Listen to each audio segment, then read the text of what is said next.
This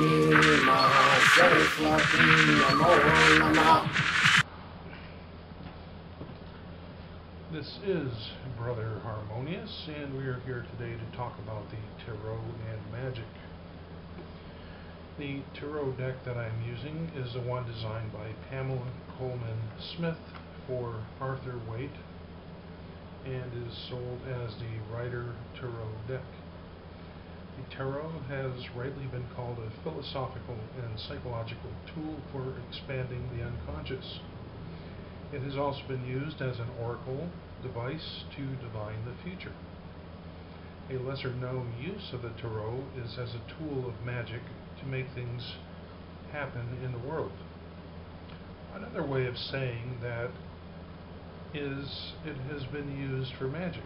The reason why the Tarot can make magic lies in the rule of reciprocity, or the Emerald Tablet of Hermes, which states, "As it is above, so it is below," or "as above, so below."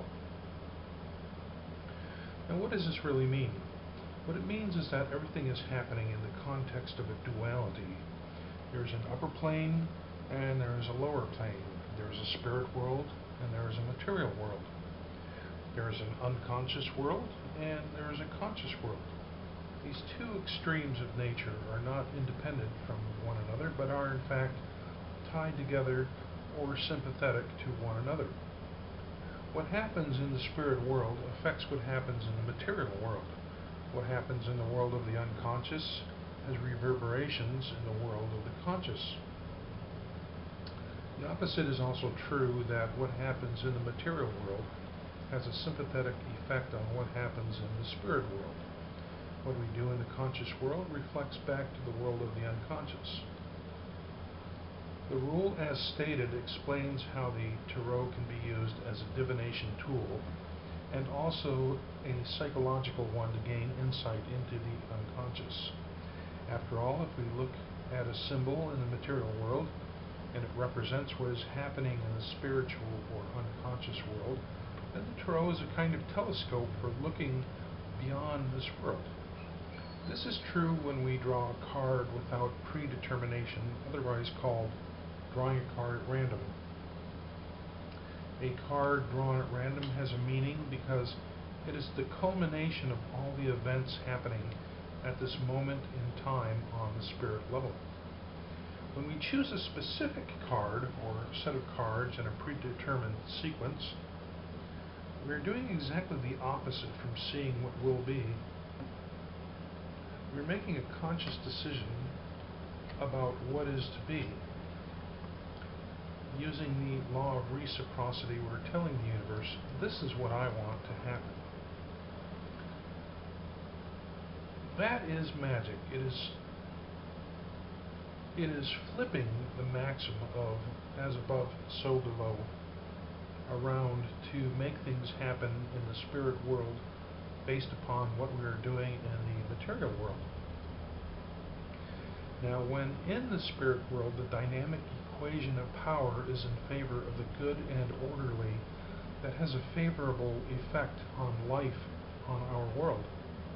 When chaos and evil rule in the spirit world, it translates to insecurity, brutality, and poverty in our world. Likewise, we can turn that maxim around and cause good to rule in the heavens when we do good deeds here on earth. That is why it is important not to be too hung up on being rewarded for our good deeds, because the real consequences of our deeds happen on a much higher order of cause and effect. People naturally want to see their name up in lights when they do a good deed, but the best deeds are done without any recognition whatsoever. Conversely, when we do an evil deed, the effect is to strengthen the forces of chaos and evil in the spirit world. It should be stated that I oppose evil, and if you think doing evil is a good thing, a fun thing, then there is something wrong with you. When you see evil and destruction as beautiful, it indicates a perversion, a sickness that needs to be healed, not glorified. Let's draw a card and look at it. Here we have the Two of Pentacles. It represents a transition between states of have and have not, high and low. And the pentacles, of course, are a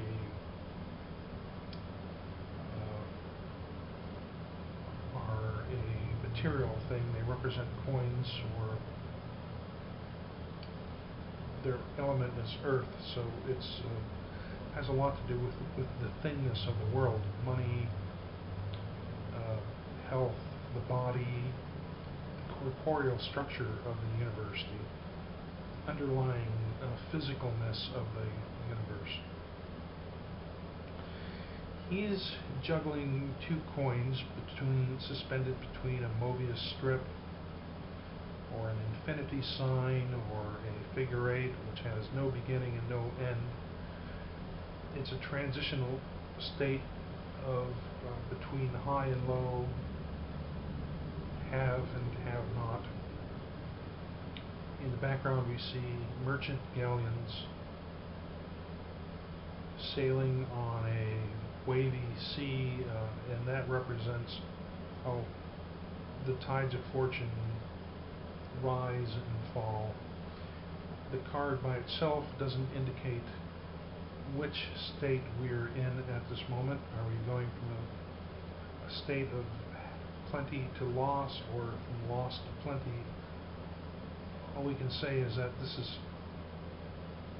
transitory, and without drawing from other cards, we don't know which direction this change of fortune represents.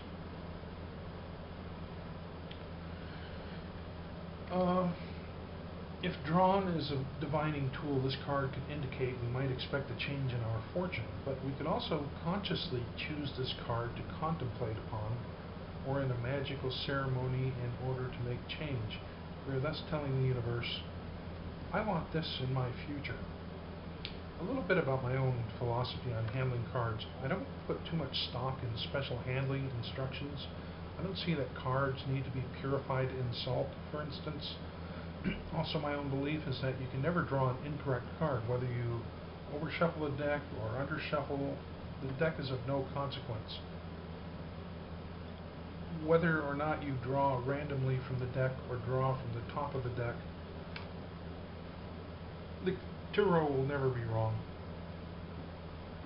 Every card is there as intended. This is because the sequence of things in the universe is exactly as it should be at the time. In fact, the tarot is only the most pictographic of symbols, but in fact, every least thing and movement in the world is equally symbolic.